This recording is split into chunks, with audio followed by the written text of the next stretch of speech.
Chapter 76. Immoral Indignation. Rarely in history have more people been more concerned about moral reform than today. Whenever I go to speak or lecture, I find the great interest of people is moral reform.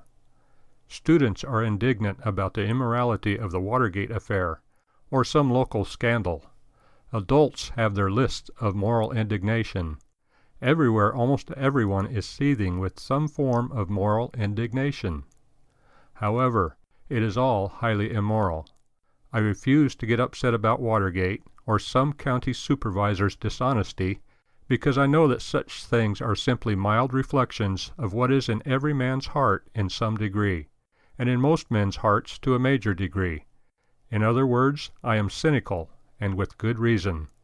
When someone who believes in the new morality for himself and regards biblical doctrines concerning life, marriage, and property as obsolete and ridiculous, gets angry because a politician is guilty of an underhanded or dishonest act, I have a right to call his attitude immoral indignation.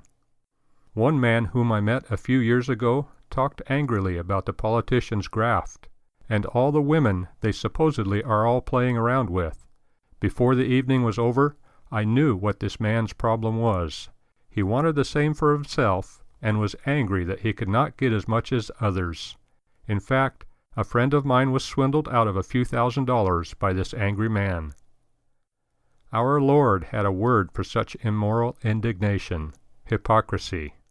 Thou hypocrite, first cast out the beam of thine own eye, and then shalt thou see clearly to cast out the mote of thy brother's eye. Matthew 7:5. The hypocrite is always full of immoral indignation about every other man's sin, but he coddles his own. The hypocrite wants the whole world to be morally reformed, so that the world can be made safe for his own sin. The hypocrite wants to pass a law making the answer to sin a political one rather than a religious one, because the last thing he wants is a confrontation with God. The hypocrite is good at investigating the sins of others, and he enjoys every Watergate affair because it gives him an opportunity to pretend to moral indignation, but he will never look at his own sin. In fact, he is an expert at being what our Lord called a whited sepulchre. Because of their radical dishonesty, hypocrites are dangerous people. Watch out for them. Above all else, make sure that you never meet one in your mirror. He will be the most dangerous one to you.